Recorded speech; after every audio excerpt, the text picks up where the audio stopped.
Hey guys, and welcome to today's idiot video.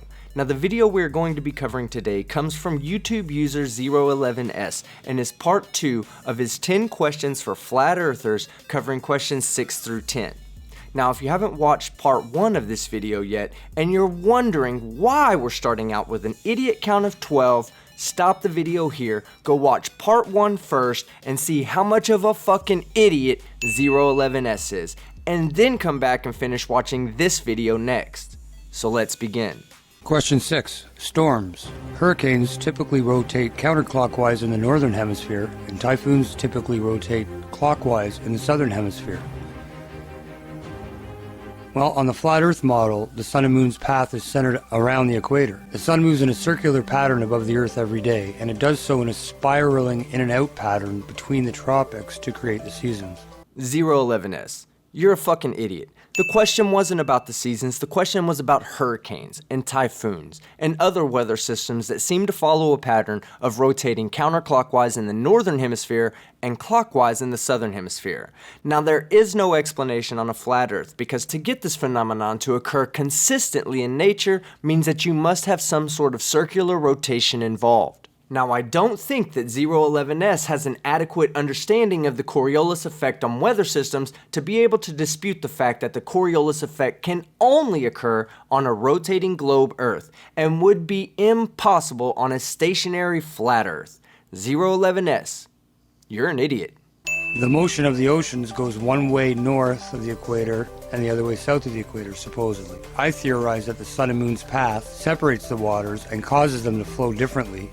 Or maybe it's some sort of magnetic effect. So you will reject the globe Earth model which accurately predicts the Coriolis phenomenon in favor of this theorized Sun-Moon splitting the waters or magnetic force causing the different rotations. The only problem is, at the northern summer solstice, any weather patterns between the equator and Tropic of Cancer would rotate clockwise, and during the southern summer solstice, all weather patterns between the equator and the Tropic of Capricorn would rotate counterclockwise. We do not observe this in reality, so your idiotic claim of the Sun and Moon splitting the waters is bullshit. And how come we don't detect this highly detectable magnetic force that magically makes hurricanes rotate in opposite directions on either side of the equator? Because it doesn't fucking exist, and you are a fucking idiot. And as your question states, typically they rotate one way only. There are times when this doesn't happen. I've heard of reports of rare times when hurricanes and typhoons spin the wrong way, which on its own should discount the heliocentric explanation of the Coriolis effect. Yeah, this is 100% not true, and I'm willing to bet that you got your incorrect anecdotal evidence from another flat Earth idiot like yourself. Due to the Coriolis effect, it is highly improbable to the point of impossible for a weather system to form rotating in the wrong direction. Now there have been reports of rotational weather systems crossing the equator as recent as 2008, however due to the countering Coriolis forces, the rotation immediately dies down and lasts no longer than a couple of hours. And like I said in part 1, I have a future video that I am working on that will have a more in-depth explanation of the Coriolis effect and why it is realistically impossible to form a hurricane rotating in the opposite direction. Question 7. The seasons. It is summertime in the southern hemisphere when it is winter in the northern hemisphere and vice versa. The sun diagram I've seen doesn't allow the sun extra time over the southern hemisphere. That's why it's warmer in the summer owing to the tilt of the earth towards or away from the sun. The sun is up longer and the rays are more direct in the summer, heating up the surface longer and more directly. This is not accounted for on the flat earth map. Explain how this happens. To explain some of what's going on, I'll talk a while and show a clip from Rob Skiba's video on seasons, using stellarium data overlaid on an azimuthal equidistant or flat earth map. The guy asking the questions is completely correct, and you and Rob Skiba are complete fucking idiots. According to the flat Earth model, the sun would be moving at a velocity that is 70% faster over the Tropic of Capricorn than over the Tropic of Cancer. This would result in less amount of direct sunlight over any portion of land in the southern hemisphere, as the sun would be traveling across the sky at a faster velocity during the southern summer solstice. Using the flat Earth model, we should see a lower average temperature at the Tropic of Capricorn than at the Tropic of Cancer. However, what we observe in reality is an even temperature distribution in the northern and southern hemispheres, completely consistent and predictable with the globe Earth model. In my opinion, it's an amazing video. He's a Christian and a researcher and a video maker who heard about their flat Earth and decided to look into it and see if it was true or not.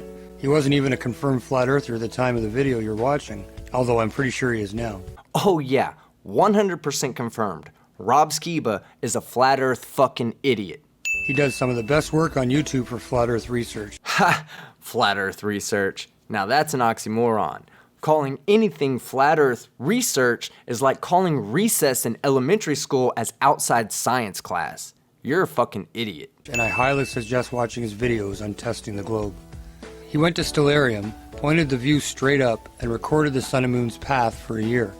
Then he overlaid the data on a flat Earth map, and it shows pretty much exactly what the basic flat Earth model shows. It's uncanny, isn't it? No, it's not uncanny.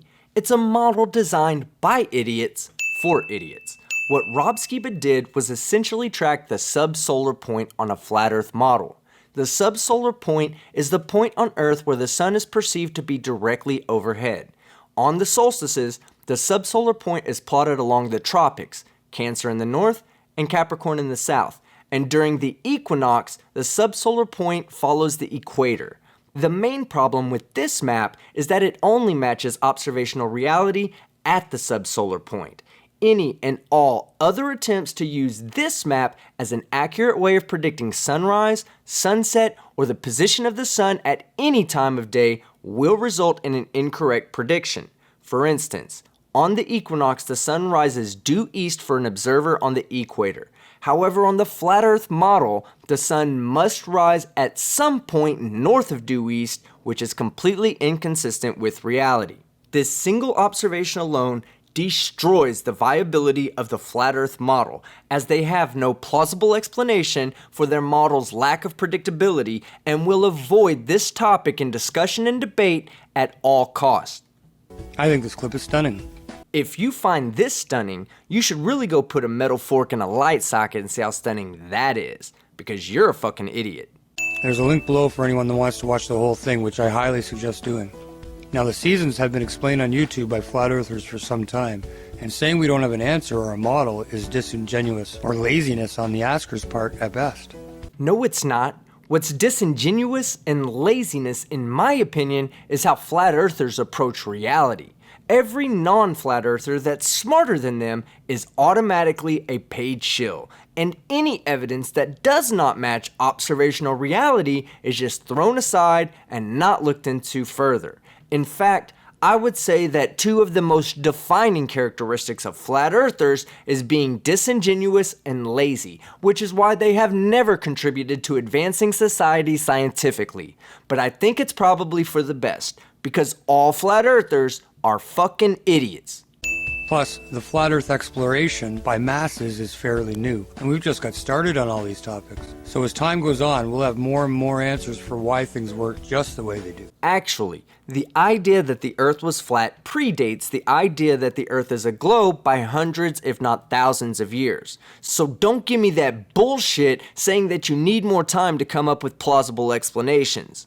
Now, I admit that some of those answers today may lack explaining all of the facts. Many others, like myself, have their own interpretations of what's going on based off of the flat Earth model because it's the closest thing that we have right now. No, it's not. We have the globe Earth heliocentric model that accurately predicts everything you're questioning. So saying that the flat Earth is the closest thing to reality is only evidence that you're a fucking simpleton and a stupid fucking idiot. Question 8. Polaris. Currently, the Earth's axis points more or less directly at Polaris, the pole star in the northern hemisphere. At the pole star, Polaris is directly overhead. When you travel south, Polaris gets lower and lower to the horizon until finally it disappears. It does not appear at all above the horizon for most southern observers. Explain. Well, in the flat Earth model, there's only one sky and one set of stars. They rotate around us once a day. Polaris is the only pole star. Everything rotates around it. This too is completely incorrect. In the north and south, there are many pole stars that change over time due to the precession of our rotational axis. So while Polaris is the northern pole star for now, in the future it will be replaced by Gamma Cephei. Secondly, this idiot is failing to acknowledge the current southern pole star, Sigma Octantis, or the fact that all stars and constellations in the south do not rotate around Polaris, but they rotate around a southern celestial point. Now, in my opinion, this is only evidence that 011S has completely lost touch with reality. But 011S is a flat earther, and flat earthers are fucking idiots. You cannot see the whole sky at one time from Earth, even on the flat Earth model, no matter where you stand. Our sight has limits due to atmospheric conditions, perspective, and the vanishing point. If we stand north of the equator and look up, we see the constellations and stars directly overhead. We also see some of the remainder of the stars if we look farther north or south. The opposite is true if we were in the south. They'd see the stars directly overhead of them, but only some of the ones off in the distance as they looked either farther south or north of their position. We just can't see all of the sky at once. Our vision has limits due to atmospheric conditions, perspective, and the vanishing point, and the way our eyes collect light. Another flat earth idiot that doesn't understand the science of optics. First, optical devices like your eyes, cameras, and telescopes are receptors, not projectors, so the limitations of sight distances are primarily due to their resolution. Now granted, some atmospheric conditions will allow you to see further or shorter distances than normal. However, under optimal conditions, there should be nothing preventing you from seeing all the way across the flat Earth with the right optical device. It should be simple enough for a person on top of Mount Everest in the Himalayas to see a person on top of Mount Chimborazo in Ecuador with a powerful enough telescope. This observation has never been made, not because of vanishing points, atmospheric conditions, and perspective, but because there is a huge fucking ball of rock between them. Make the observation and prove me wrong, or shut the fuck up because you are an idiot. Question 9. Constellations. Same as Polaris, the southern hemisphere has different constellations than the northern. On the flat Earth, everybody would see the same constellations all the time. Constellations are also upside down in the southern hemisphere. Orion is standing on his head in Australia. The moon and planets and the sunspots that are visible are all upside down in the southern hemisphere. On a flat Earth, they would look the same everywhere. Well, as my last answer explained, the stars above are rotating around us, around a central point, very near or right at Polaris. One spot. We simply cannot see the entire sky, all the visible stars, at one time from no matter where we are on Earth. And why not? On the flat Earth model, the stars are high enough that anyone on the ground should be able to see Polaris all the time from every point on Earth, especially when using a telescope or other optically aided device. The simple fact of the matter is, we do not see the stars past the horizon because the Earth is in the way. And since we are talking about constellations, do you care to explain why every observer across the globe will observe them moving at the exact same speed of 15 degrees per hour, and why stars and constellations south of the equator appear to rotate in the opposite direction to the northern stars?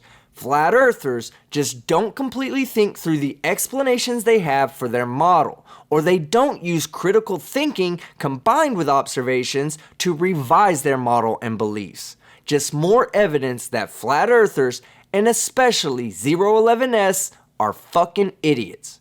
Now, in the interest of keeping this short, sweet, and not repetitive, I'm going to skip over the rest of question 9 as it was mostly asked and answered in question 8. A link will be in the description if you care to watch the whole video in its entirety. Question 10. Changing size of moon versus sun. The sun and moon both measure about half a degree in arc in the sky. The moon is about 400 times smaller than the sun, but is also 400 times closer. So by coincidence, it exactly covers the sun during a total solar eclipse. The moon's orbit around the Earth is not a perfect circle. Part of the orbit is closer to the Earth than the other. So the moon is visibly, measurably bigger for a part of every month. when it is closer to the Earth, but the Sun is not. The Earth's orbit around the Sun is more or less circular, with neither semi-major axis much larger than the other. So the Sun is always about the same size. In the flat Earth model, the Sun and Moon are always the same distance away. There is no explanation for the change of the Moon's size. In the sphere model, they had a problem and they wrote down a solution to that problem, as seen if the world was a sphere. Wrong. The Moon's consistent angular size through the night is evidence of it not being close to Earth. Certainly not 3,000 miles away, as you stated previously. The consistent movement of the stars and sun through the sky is observational evidence that the Earth is rotating, not the sky. Combining these two observations with our understanding of orbital mechanics, we can devise a model that allows us to predict the approximate size and orbit of the Moon. Knowing that its angular size changes slightly between perihelion and aphelion and applying that observation to the devised model, we can conclude that the change in angular size of the Moon is due to its changing distance to the Earth because of its elliptical orbit around the Earth, not above. There is no other viable explanation that also matches observational reality with predictive capabilities. The flat Earth model is the absolute worst piece of evidence that a flat Earth idiot could ever present in support of their flat Earth cult beliefs. Your answer is that the orbit of the Moon changes slightly, gets closer to us, and is measurable. If that's a fact, then in the flat Earth model the same so-called fact would exist, and our model has an explanation too. Oh really? I can't wait to hear this idiot's horseshit explanation, because the only way to change the angular size of the Moon without changing the actual size is to move it from its current position. The main problem flat earthers are going to run into is that for an observer to observe only an angular size change, they will have to be standing at the sublunar point, which is similar to the subsolar point but for the Moon. Every other observer will not see as much of an angular size change, but more of a positional change in the sky as observed from their perspective. For every other observer, the Moon would appear to move up or down in elevation. This does not match observational reality, as the change in angular size of the Moon is the only observation that is consistent with every observer on Earth, meaning that the Moon cannot be local and must be far away. The orbit of the Moon changes slightly, gets closer and farther from us, and it's measurable. I mean, if you guys can do it, we can do it, right? Yeah, sure. However, your model must meet and exceed the current heliocentric model's predictive capabilities.